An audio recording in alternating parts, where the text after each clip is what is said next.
Hey guys, and welcome back to another video. Today we have a lot of things to go through, but first off, I don't know, I guess you already heard it, but we won the ESL Townhall 13 Cup. The video which I uploaded yesterday, and it was just crazy. I will take you on our adventure with us, and I will show you a couple of more inside information, like how do those pro players actually approach the matches, what is happening behind the scenes, like all those wars which are happening, some inside information, all of this together. So let's take a look at the road we had first, which is over here.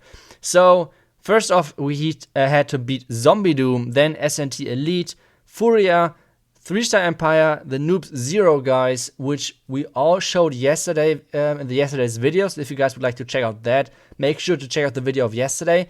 And then after that, in the top 16, we had to face Int Z, Team Kesso, Musan 2020. If you guys are wondering who are those guys, that was Wei and a couple of the in the dark guys. So really crazy team over there as well.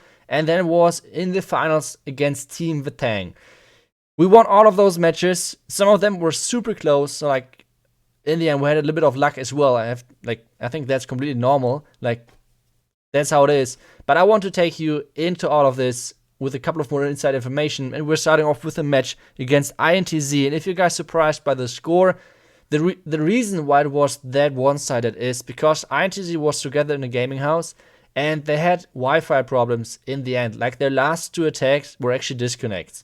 So this is why, for example, they had only 50% on Hex, and well, the attack on Lexnos might have tripled as well. So the attack on Hex from Rista E was only a queen charge. He didn't even start with the Hawk Riders yet. But even if those two attacks would have tripled, it would have been 13 to 12, which means we would have won either way. But that is the reason why it looks that one-sided. It's not. I just want to put that out there because I have huge respect for Int Z. They're a crazy good team, and it looks really like not how the match was working. So just so you guys know. And what I will do as well, I will show you guys my base at the end of the video and tell you how you guys can get the base link for that. So let's get into the first attack, and I will do it like yesterday again. I will show all of my attacks and talk a bit about more of like the insights into going those tournaments. So right now, anti-2-star bases are super popular. The big mistake which you can do and which Int Z did, they copied in Legend League base, which means I attacked this base already in Legend League. I knew how to attack this. And actually was one of the Vatang guys who used this base in Legend League, and I attacked that base over there and tripled fresh hit. So I knew how to approach this base.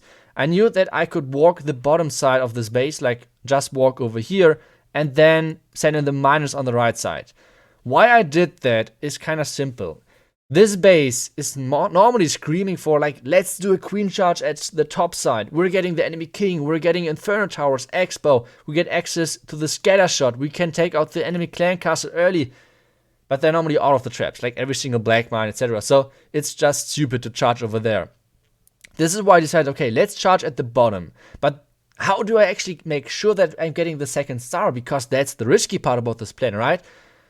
Not really. The thing about this plan is that it's basically pretty simple. You guys see already, I'm starting on the right side with my funnel.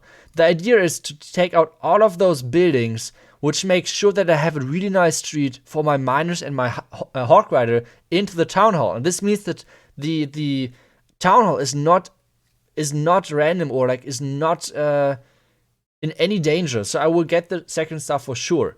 And the reason why I decided, okay, let's use this plan is, or like, let's ignore the clan castle and use this plan is that the clan castle most of the time is either to ice golems or lava hound or things like that, which I just like can ignore basically because my troops will first go to the town hall and then go to the enemy clan castle, and that's super important.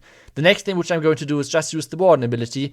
All of my troops together will go into the top side. And even though there's a lot of damage and there are the enemy heroes and everything, we don't really care. Like, we have so many troops left. Like, basically no miners died so far. We have our P.E.K.K.A still alive. We have tons of wizards still alive. We have our royal champion still alive. Our queen is still alive. So there was not any danger at all attacking this base. And especially because I did it already in Legend League. So if you're using anti-2-star bases, make sure they have not been used anywhere, otherwise you might get a huge advantage. So this was a really nice thing for us. We had most of the time really fresh bases, or like tweaked bases, and yeah, I was the lucky guy. And this is another reason why you should always push. Like, those anti-2-star bases are becoming super, super common in those tournaments, and they're crazy strong. Like, this is the reason why they're getting used. For example, a couple of other clans had a 1-star on those anti-2-star bases. So it is a huge difference. My base defended a 1-star as well, so it is an anti-2-star base as well. And we'll come to that in a second. So yeah, this war, even though it looks pretty one-sided, it was not that one-sided as it seems. Just want to put it out there. Like I said, huge respect to the Int Z guys. They're a crazy good clan and always fun to war against. So let's take a look at the next team, and which is Team Kesso. And they had a pretty different base building idea compared to most of the other clans. And once again, I want to show you guys the tag which I did, and this was on Elro. And once again, I knew the base, which is a huge thing in those formats, and you should use fresh bases, guys. Don't rerun a base which is already out there. And this base got used by Huan in the 1v1 cup of the I don't know, pros, I guess. There was a huge cup of Rigo Torres with a lot of pros in there, and he used this base in this cup, and I was hoping that he would use it in the finals back then, which he didn't, and this is why I lost to him, like, with 1% in the finals, because he didn't use the base, instead like used the base with a lot of ground expos, which I had no clue how to go against. But I guess in the end it paid off, because this is why they used this base in this one, because it was not getting tripled. But I had already back then a pretty good idea how to attack this base.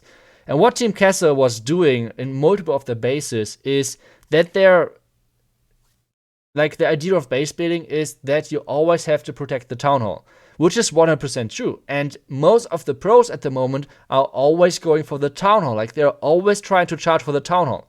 The reason for that is that the Town Hall is at the moment super important. Like, the slow of the Town Hall is just crazy. And if you can take that out with your Queen charge, not only you got already the Town Hall, which means the first star, which means it's really hard to 1-star, but as well, you won't have the slow on, for example, like Hawk Riders or whatever. So this is a huge thing, making sure to get rid of the Town Hall. So this is why I knew there wouldn't be any Tesla at the top. I knew the Tesla were anti-funnel around the Town Hall, and this means I was able to easily funnel my Queen into the base, make sure that she's taking out 2 Inferno Towers, enemy heroes, 2 scatter shots and everything. So then just Hawk Rider the rest. The reason why I did not go for miners on this one was I had my king, or I had to use my king for the funnel of the Queen, which means I did not have anything to funnel my miners. I did not have a siege barracks. I had basically nothing. And you can see right now how, like, those Hawk Riders are slowed for ages. And not only their movement speed is getting slowed, but their attack speed as well. So the Town Hall explosion is not only forcing the warden ability, but as well making the troops behave like, I don't know, like the slowest animals on the planet. So it's crazy, and it's really important to take the Town Hall out early. And this is why so many people are charging for the Town Hall. And this is why the idea of Team Kessel was actually pretty good, with setting up this huge expo farms around the Town Hall. And, well, the big issue was that I had a pretty good idea how to counter those with a charge. And yeah, this is how we did it against Team Kesso. Pretty good war. We had a lot of triples, overall 3 out of 5, which is really good. Lexnos and Nick killed it. Really well done. And let's get to the next war, because the next war, if I'm completely honest, if I was scared about any match the most, I have to say it was the match against Wei, because Wei is just like crazy good, and yeah, in the end it worked really well. And I want to show you guys first off my base, and wanted to tell you, like, the link of this base is down below in the description. But one disclaimer as well, this base might not work in Legend League or in your own clan wars. What is the reason for that? This base is baiting, it's screaming Lalo. It's like, guys, if you have Lalo attackers in your team, do Lalo on me. Just do Lalo on. And this is the nice thing about this base, because it's using 4 ground expos, it's using 3 single Inferno Towers, which means no one would ever consider a ground attack on this one. The funny thing is that ground works the best on this one, and this is why I think it won't work too well in Legend League. And the good thing is that no one is using ground on this one. Like, why would you? Like, why would you use ground against 4 ground expos and 3 single Inferno Towers? The easy thing is always to go for Lalo. Lalo is so easy to use on this base, in theory. But let's take a look at how Kartik did and what exactly went wrong, and why this base is so annoying to attack with Lalo. So the first thing what he did is he went for an Electron for the Queen. You can see on both sides, the Queen is really far on the outside, and on the other side the Royal Champion as well, which means it's even easier for Lalo. Like, come on guys, do Lalo on me. This is like what the base would say. What I did as well, I put a wall over here because this scares a lot of attackers to actually try to wall break over here. It actually works, like there's no issue, you can just target the wall, it doesn't matter. This was just a cosmetic and a mind game of me. And like I said, this is why I think a lot of players tried this Electron, because you need the slammer on the back end, otherwise it won't work. If you're not taking in the slammer for the back end, you have no chance. So what he did is he took out the Queen with a blimp and the Valkyries early, and then he's starting off with his King. The idea was really good that he's trying to get into the core to take out one scatter shot and maybe even the Eagle. But the big issue is, well, there's a clan castle. I'm using normally a clan castle in my defense, so I don't know why or what was the issue. He's freezing now the clan castle, but since there are so many archers coming out and they're shooting at the King is skipping the Eagle and going for the archers. If I'm completely honest, I don't even know. I think it might have been even better for me if he got the Eagle because of the pathing, which is getting created after that, because that's a complete mess. But either way, the Queen is now getting killed by the Inferno Tower, and like, it's super annoying, those Inferno Towers. It's really annoying. If you mess up only the funnel once, your Queen is walking on the outside, she will never come back, she can't reach the single Inferno Towers, it's just GG. So it's really annoying to Queen charge against this base, especially with all of the 4 ground expos. So let's take a look at what he's doing next, because now he's doing with the now he's starting with the Lalo from the top. Like, everyone would start with the Lalo from the top, right? Because both sweepers are pointing towards the bottom. Like, there's no reason. Like, why would you go into 2 sweepers? No one is that stupid. But the point is that the 2 scatter shots in the core, if they keep standing, there's basically no chance to get to the tunnel, because you need around 4 freezes only for the scatter shots. I tested on my own, and you need to keep them frozen non-stop, otherwise you have no chance. Then obviously red mines in the core, just to be even more annoying. And then one of the nicest things about this base is actually the tornado trap. Like, you might think, okay, warden ability, haste spell, this is looking good, he should get the 2-star. No. There's going to be the tornado trap, rotating all of the loons away from the town hall and making like 90% of the attackers use their warden ability way too early.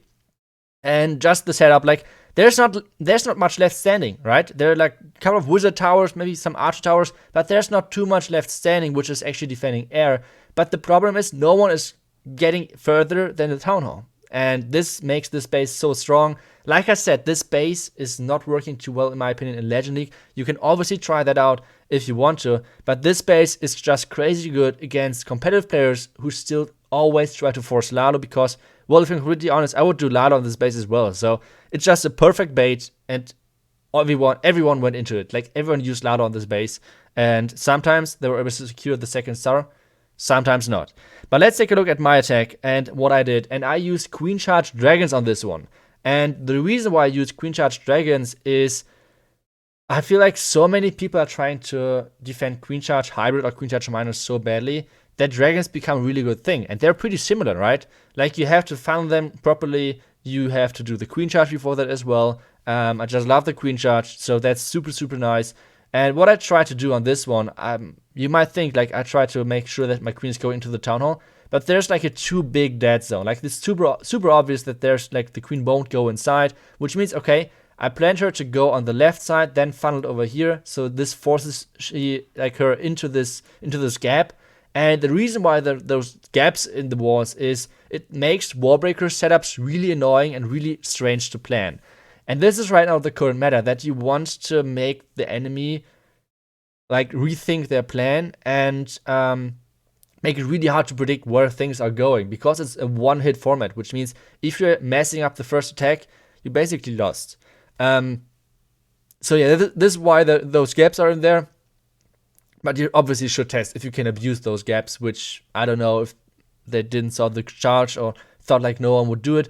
But either way, this charge worked really well for me. The next thing which I'm doing is I'm using the Slammer. I should have used the Cocoon. I'm completely honest. This was a huge first mistake.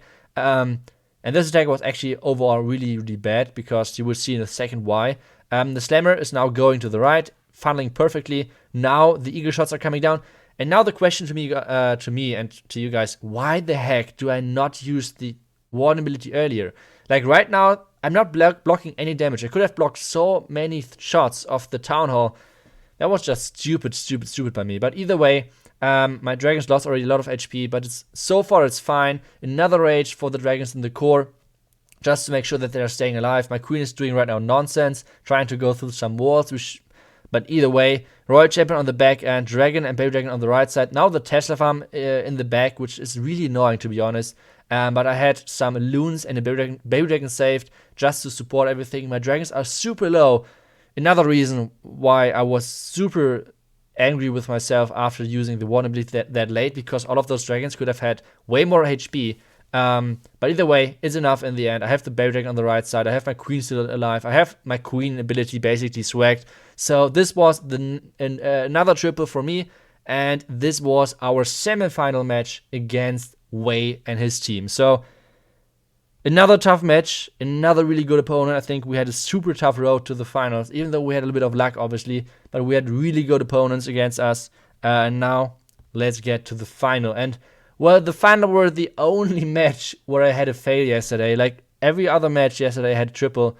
That was really unfortunate. When I was one of the first guys always to attack, and when I did the fail, I was like, oh damn it, I did really, like, I messed it up in the final. This can't be true. And I won't show the base of the guy, and I won't show the attack because it was horrible. But well, in the end, the Eve check and Lexnos carried the final through, and it was super close on both ends. 99% on Lexnos. Like this one building, if that would have been destroyed, it would have been a win for Vatang. It was just crazy close. GG to Vatang. It was a hell of a final, and I think the streamers all had it wrong. Like, we thought we lost, and then we saw the 99%. I was lucky that I had once again a good defense against one of the best Suilalo attackers in the world. Young Han is like pretty high up there in the Legend League as well, and crazy, like a god at Suilalo. So yeah, worked really well for us. Awesome performance by the team. Super proud of them. And well, this is just the start. This is just the start of 2020. I hope there's many more to come, and I will see you guys hopefully in the next video. And until then, guys, see ya and bye bye.